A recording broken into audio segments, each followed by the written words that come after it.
Halo, assalamualaikum. IKOO dibaca Aiku. Subbrand Vivo ini siap membuat standar baru HP mendang-mending yang sulit ditemukan di toko biasa dengan harga resmi. Jangan salah, memang channel penjualannya berfokus di pasar luring alias online.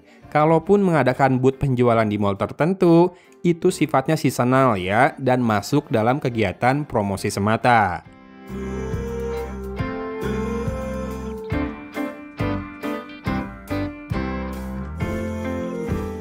Dan ini adalah produk smartphone kedua mereka yang dipasarkan resmi di Indonesia, namanya iQOO Z7 atau Z7. Yang menarik, sudah 2 kali iQOO rilis resmi smartphone terbarunya di tanah air, 2 kali pula mereka jadi pelopor penggunaan prosesor barunya Qualcomm. Setelah iQOO 11 dengan Snapdragon 8 Gen 2 pertama, iQOO Z7 ini hadir dengan Snapdragon 782G pertama juga. Sayangnya, 2 kali pula pre-order yang dilaksanakan tak bisa berjalan mulus dalam hal ketepatan jadwal pengiriman. Namun, masalah pada pre-order iQOO Z7 ini bisa saya maklumi karena akarnya ada di server Share ya, tempat berlabuhnya data berjuta-juta IMEI perangkat seluler resmi di Indonesia.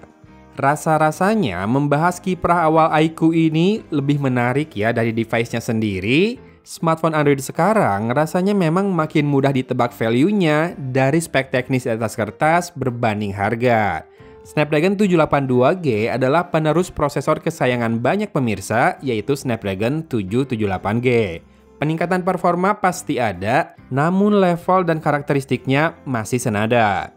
Buat PUBG Mobile misalkan, tetap bisa dapat mentok Smooth Extreme atau HDR Ultra. Saya main pastinya di Smooth Extreme dan dapat gameplay experience yang smooth banget. Bisalah buat rada serius main dan dapat banyak kills. Dalam artian, diajak one-on-one pun hayu, nggak khawatir masalah lag. Suhunya juga tergolong aman, liquid coolingnya bekerja ya, jadinya nggak banyak terasa menghangat dan jauh lebih adem misal jika dibandingkan ponsel lain yang pakai Snapdragon 888. Skor Antutu buat acuan ada di angka 570 ribuan dengan storage test yang menghasilkan skor 44 ribuan alias diperkirakan menggunakan UFS 2.0. Cukuplah ya buat level harganya. Oh iya, yang saya pakai ini varian RAM 8GB, bandrolnya di 4,2 jutaan dengan storage 128GB.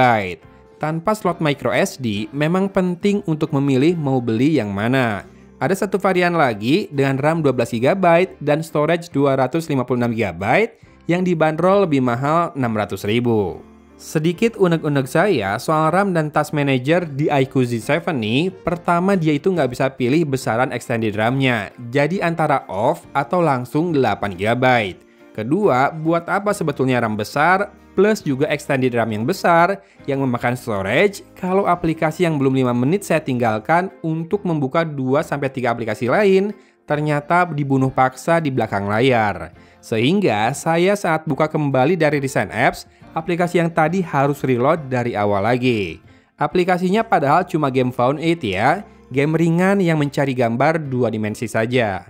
Mungkin alasannya demi menghemat baterai dan mungkin bisa diatur juga dari performance mode atau battery saving mode.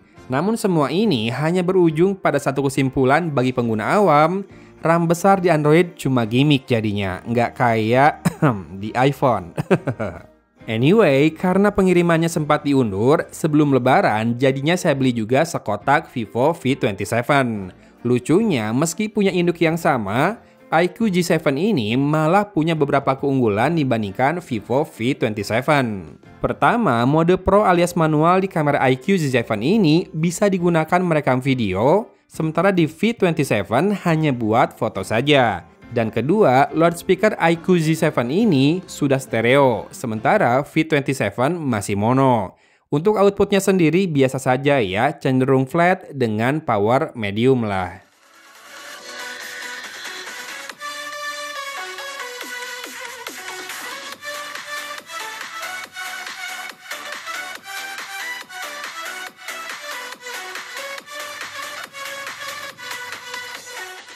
Nah, mungkin teman-teman sudah tahu kalau salah satu sektor yang dikompromikan adalah layar. iQOO Z7 ini menggunakan layar 6,6 inci Full HD Plus dengan panel IPS dan refresh rate 120 Hz. Layarnya support HDR10 dan menggunakan punch hole untuk kamera depannya. Untuk masalah outdoor visibility dan kontras, mungkin IPS ini tak bisa sebaik AMOLED.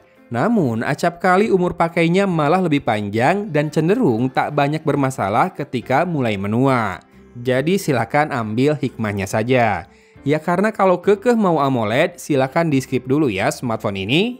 Untungnya, iQOO kasih penawar di sektor baterai, di mana chargingnya bisa berjalan di 120 watt dan juga diberi charger yang mendukung fast charging ini. Saya terus terang tidak butuh hal ini, jadi charger dan kabel datanya masih tersimpan rapi dalam dus. Yang saya sesalkan, iQOO Z7 tak mendukung protokol power delivery dan hanya menerima daya 10 watt saja saat saya menggunakan charger PD 3.0 milik saya. Walau memang bukan masalah besar karena battery life iQOO Z7 ternyata memang awet.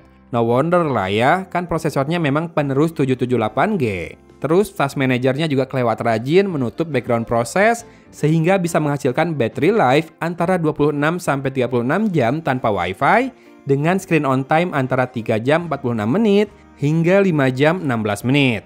Saat full terhubung ke Wi-Fi, ponsel ini bisa bertahan 2 hari 2 malam dengan screen on time 5 jam 44 menit. Dan saat kondisinya 50-50 terhubung ke Wi-Fi setengahnya, bisa bertahan selama 41 jam dengan screen on time 6 jam 36 menit. Rata-rata ini saya hitung dari 100 ke 15% ya baterainya. Nah, info tambahan, fingerprint scanner di tombol powernya juga responsif sekali dan ponsel ini sudah memiliki NFC ya. Nah, kalau kamu coba cek spek dari iQOO Z7 di GSM Arena, pastikan kamu cek iQOO Z7 yang untuk pasaran Cina, bukan global ya. Karena yang global bahkan pakai prosesor Dimensity 920 meski pakai layar AMOLED. Terakhir, kita bahas sedikit soal kamera. Satu sektor yang menurut saya jadi PR dari iQOO yang mudah-mudahan bisa diperbaiki dari software update ya nantinya. Dari setup kamera belakangnya yang hanya ada 2, itu pun tanpa lensa ultrawide, makro apalagi tele, sebetulnya kita sudah bisa tahu kalau fokus dari iQOO di Z7 ini bukan ke kamera. Tapi jangan salah, kamera utamanya perform well kok jika hanya untuk berfoto. Makanya di frame kameranya ada tulisan OIS Photography High Definition. PR besarnya ada di perekaman video. Saya nilai hasilnya sebatas cukup untuk dokumentasi saja, bukan untuk konten yang enjoyable. Fokus gambar terasa jelly saat dibawa berjalan, dan frame rate ngedrop saat melakukan panning. Perekaman di 4K pun kadang terasa patah-patah. Pun demikian dengan rekam selfie video yang terasa banget ya goyangannya. Sayang memang karena untuk berfoto sih saya masih bisa mengandalkan iQOO Z7 ini. Warnanya cakep, hidup, instagramable lah ya. Tapi tidak berlebihan juga vibransinya. Foto outdoor, indoor, hingga low lights masih bisa dilahap dengan baik dengan sedikit catatan di low lights meskipun pakai mode normal, rananya otomatis melambat ya. Jadi pastikan handling harus stabil meskipun ponsel ini sudah dibantu oleh OIS. Night mode tidak signifikan jadinya memberikan perbedaan ya. Oke, untuk selfie sebatas biasa aja, maksudnya jika dibandingkan produk Vivo lain, iQOO Z7 ini tidak dapat kamera depan yang setara. Simak saja foto dan video berikut ini biar lebih paham ya. Tidak akan ada kesimpulan apa-apa untuk video kali ini, karena saya yakin value dan diferensiasi dari iQOO Z7 ini sudah sangat jelas.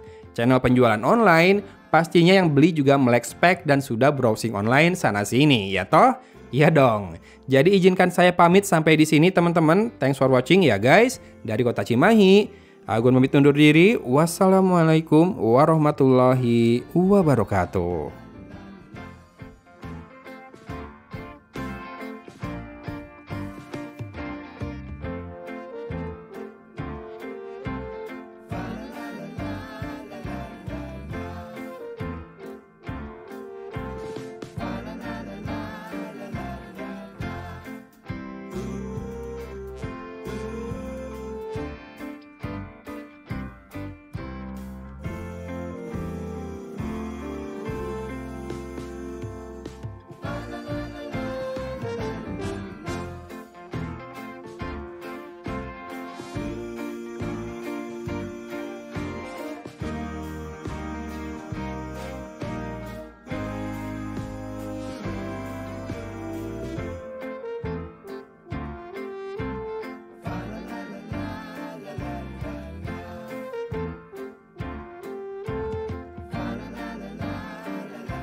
4K 30 fps standar stabilization.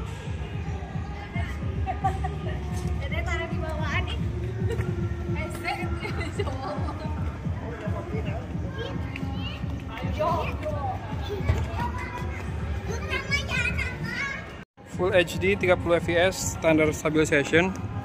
Nah, ini kayaknya yang paling smooth ya untuk rekaman video. Jadi kalau di ultra stabilization di 60 fps, saya ngerasain masih patah-patah hasilnya. Semoga nanti setelah software update ada perbaikan. Ultra stabilization.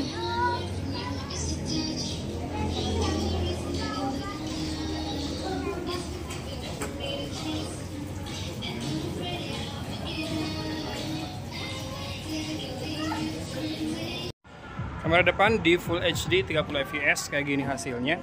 Silahkan disimak di audionya. Di belakang ada pasar malam gitu. Jadi ada musiknya. Ya, saya lagi di Garut. Bentar lagi mau balik Cimahi. Jadi ya, kita konten bentar lagi ya. Silau.